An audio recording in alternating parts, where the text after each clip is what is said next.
Allez, l'invité de 8h10 et cette semaine, elle est pour beaucoup celle de la rentrée. C'est le cas également pour le gouvernement. Premier des conseils des ministres mercredi. Alors, on en parle avec notre invité. Bonjour Benjamin Morel. Bonjour. Mais chercheur en sciences politiques, maître de conférences à l'université Paris 2 Panthéon-Assas. Merci d'être avec nous. Alors, c'est vrai que incendie, sécheresse, tempête en Corse, crise énergétique avec cet hiver qui s'annonce compliqué. C'est autant de thèmes qui ont ponctué un peu l'été d'Emmanuel Macron. On l'a assez peu vu, en fait, Emmanuel Macron, mais on pense qu'il n'a pas chômé quand même cet été, clairement. Non, il n'a pas chômé. Si vous voulez, les vacances du président de la République, c'est toujours un mythe. En réalité, un président de la République, ça travaille tout le temps. Et le fort de Brégançon est d'ailleurs une bonne façon de mettre en scène à la fois des vacances et en même temps un travail constant. On a un Emmanuel Macron qui n'a pas chômé, mais qui s'est concentré sur des grands dossiers consensuels, les questions internationales, les incendies, etc. Bref, qui a tenté de s'extraire de la politique nationale, de la politique politicienne, des errements et des difficultés à l'Assemblée, justement pour se présidentialiser et bien se garder des affres de l'opinion. C'est ça, donc en fait, laisser un peu en avant certains ministres comme Gérald Darmanin, par exemple, c'est aussi un peu la stratégie dont il avait parlé pendant la présidentielle. Prendre un peu de hauteur et être moins clivant aussi, peut-être.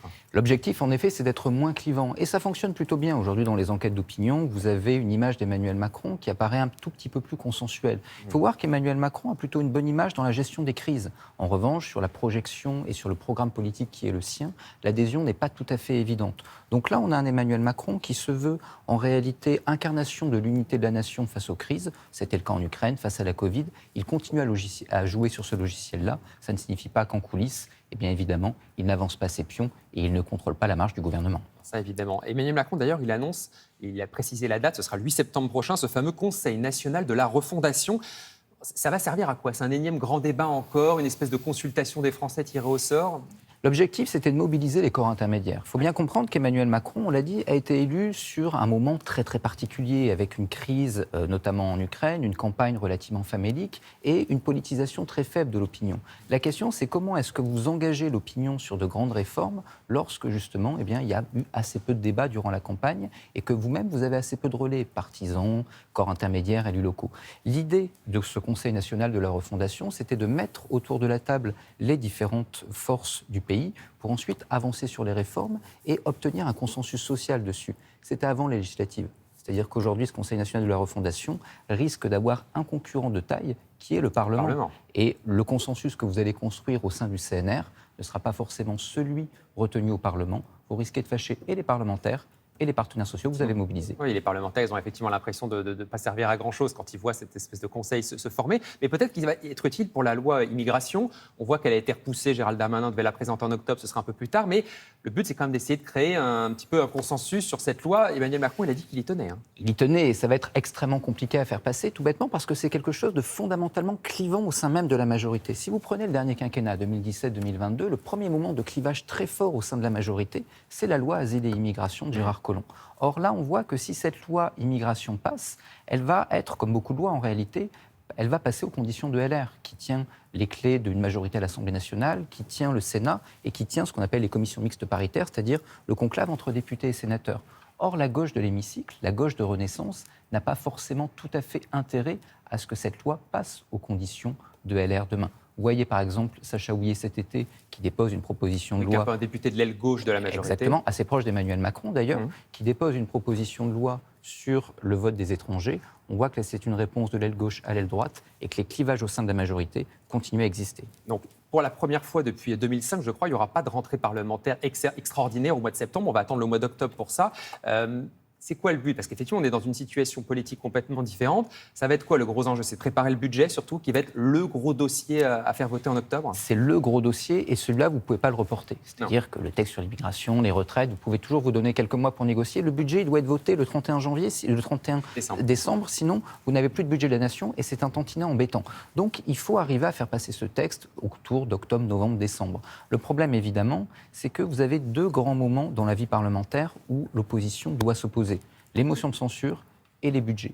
Un budget voté par l'opposition, c'est un signal pour l'opposition qu'elle est en fait dans la majorité. Et donc LR, le RN, la NUP ne peuvent pas se permettre de voter le budget. Éventuellement, dans le meilleur des cas, ils peuvent s'abstenir. Mais de facto, trouver une majorité du coup sur ce texte-là va être extrêmement compliqué, d'autant que là, il faut faire des économies, alors que jusqu'à présent, il fallait faire des dépenses. La droite demande effectivement des économies. Exactement. Et ça veut dire que du coup, ce budget va se terminer avec un 49-3 suivi d'une motion de censure. On ne voit pas comment ça peut en être autrement. En effet, c'est une probabilité. Alors, il va falloir voir si LR peut éventuellement obtenir, enfin, si le gouvernement peut obtenir de LR qu'il puisse y avoir des abstentions. Il va falloir voir également comment tient le groupe LR après l'élection du président du parti. Si c'est Éric Ciotti, il peut éventuellement y avoir des scissions. Donc, il va falloir voir ce que donnera la vie parlementaire à l'automne. Mais en effet, le 49 alinéa 3 est quelque chose de possible. Le 49 alinéa 3, c'est magique. Ça vous permet de faire passer votre texte à vos conditions, sauf motion de censure. Et actuellement, il n'y a pas de majorité pour voter une motion de censure. Mais le coût politique est évidemment très, très important. Souvenez-vous, Édouard Philippe et la réforme des retraites. Le gros dossier, quand même, dans les semaines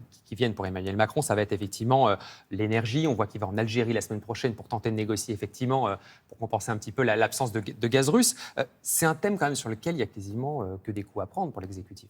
Il n'y a que des coups à prendre et c'est un thème évidemment extrêmement compliqué, tout bêtement parce qu'il y a un bilan, il y a un passif, notamment en matière de nucléaire. On a eu une politique énergétique lors du premier quinquennat qui n'a pas été extrêmement claire, extrêmement lisible. Et ça, l'opinion va en entendre parler, notamment par une opposition qui va être très proactive sur ce sujet-là. Pas de nouvelles centrales et puis finalement de nouvelles centrales annoncées. Exactement, on ferme Fessenheim mais en même temps, ensuite, on reprend le rapport RTE sur l'énergie. On dit, grosso modo, on va construire beaucoup de PR. Mais ça arrive extrêmement tard et peut-être, en effet, l'inflation aurait été moindre si on avait pris le taureau par les cornes plus tôt. Donc là, il y a en effet un sujet à polémique. Il y a un sujet à polémique également qui va être extrêmement problématique pour Emmanuel Macron, qui est celui de la solidarité européenne en matière énergétique. On l'a vu dans le discours de Bormes-les-Mimosas, il rappelle l'intervention des partenaires européens dans la lutte contre les incendies.